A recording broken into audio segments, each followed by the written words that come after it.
This is the opening camp. We call this Camp Pinewood. This is kind of the continuation almost from the menu, which I think is kind of where the camp actually starts, and that was something that early on we were trying to do, is join the menu with the game. Trying to make the main menu a piece of the narrative, actually have some meaning, and kick off our mysterious story where you get a little glimpse of this unknown dog, Aesop, and this backpack, and how that's actually delivered to your player character. And I really wanted to have that be an extension of the starting island and the initial quest, the main menu, that is. Yeah, one thing that we wanted to do right at the start is kind of, you're always looking to raise questions and to give the player something to think about, while also giving them enough information to drive them forward. And I think that that's sort of like the big driving goal of these early moments, with the dog, the fire, the skeleton, the bag, the radio, was just, okay, so you're alone, you're in the woods, you've got this radio, there's a signal, but you don't know what it is, and there's this mystery, like, where did this dog come from? There's a glimpse at the backpack, and it's got this patch on it that, if you've played all the way through the game, you'll know what that means in the end. That was sort of where we started out, with trying to kind of raise all these questions while giving you just enough kind of meat to get you rolling. So that was sort of one of the big goals. Gave us an interesting skin for those necessary evils, like the loading screens and streaming time and whatnot. That those bits and pieces along the way to the player finally getting control of the character for the first time, like had a bit of meaning.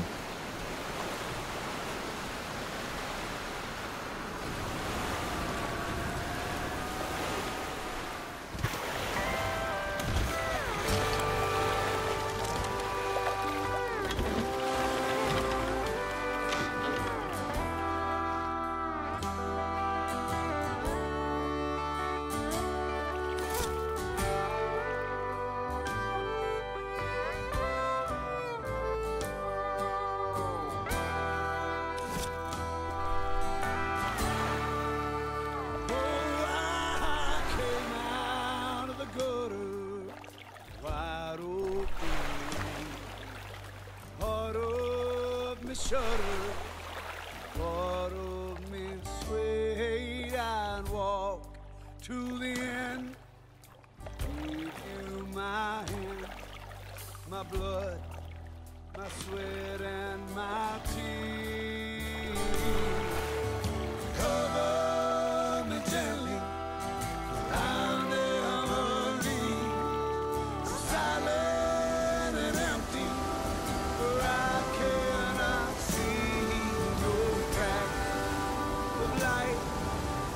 Raises all night, falling to the ground.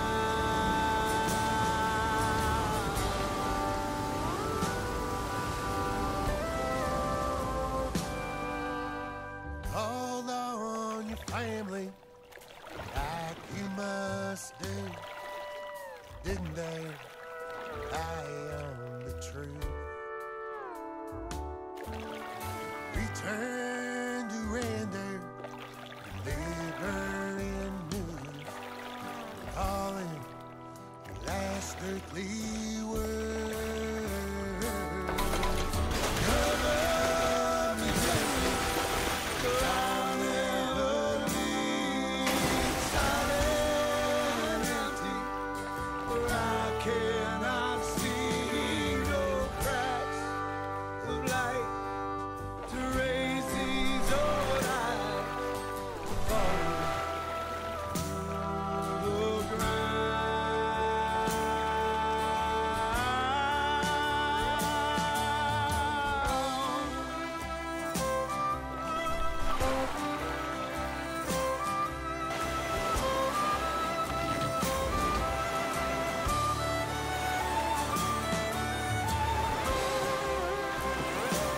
So one of the most fun parts about being an animator on this project is every now and then I would just get a really awesome model from Sync, and I'd think to myself, how can I push this and how can I have fun with this? And I remember this raft for the character, when we first got it, I think everybody was imagining it would be this static raft. And I remember early on we were trying to come up with a way to transition between when you were on the river and when you were on land.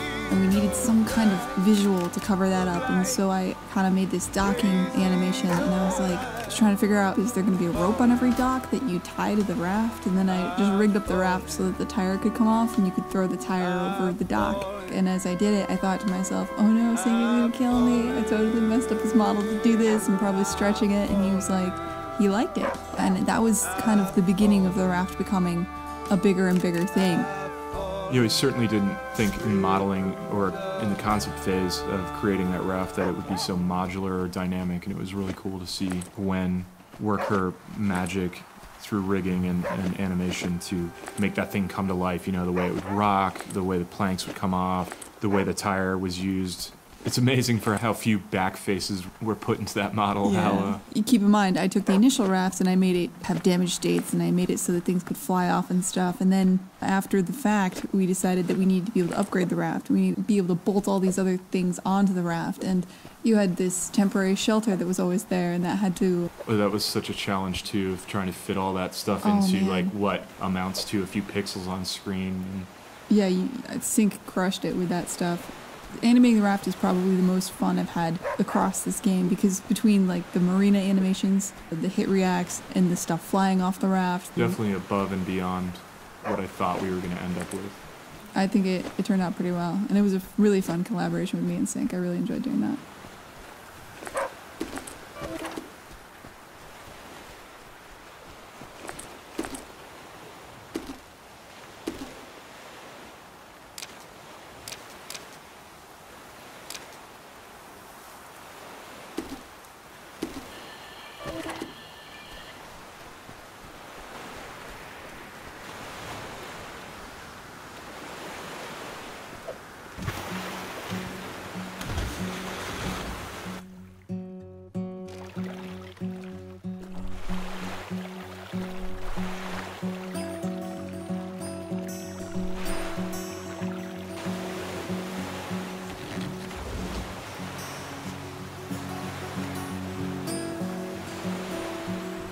Yeah, so one of the things early on, you know, we were just starting the project, we were looking for mood and inspiration, and that meant, you know, looking at books and films and whatnot. And one thing that we started was, I think, a Spotify playlist, and we were just picking out different musicians and whatnot. And there was a guy, William Elliott Whitmore, that I really liked. He had an album called Field Songs, and it was just this very gravelly kind of country folk acoustic guitar stuff.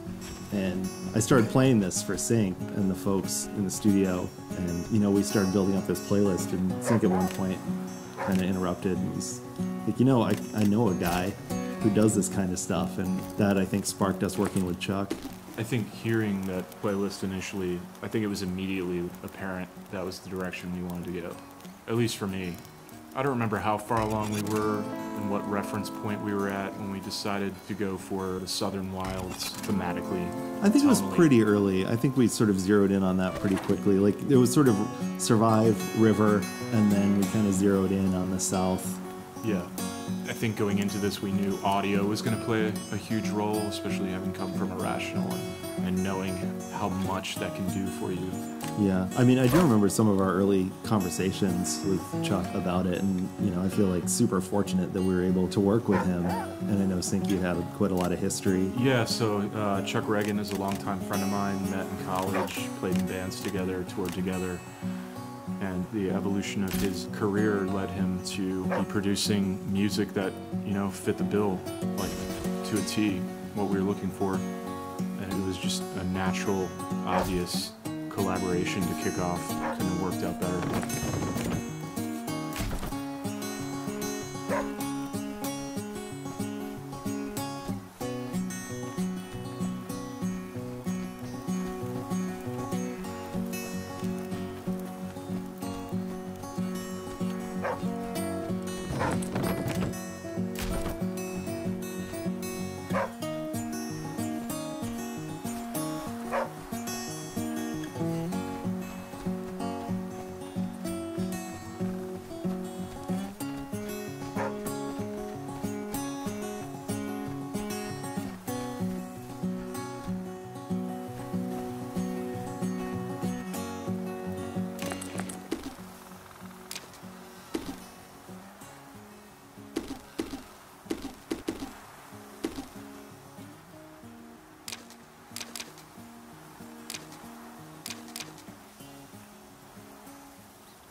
walking through Kendall Square, and it was really late at night, and I get a phone call on my cell phone, and it's Chuck sitting at a campfire in his backyard in between tours, and he's wanting me to sit down right then and there while he riffs on his guitar and plays these first few sketches of the initial title track.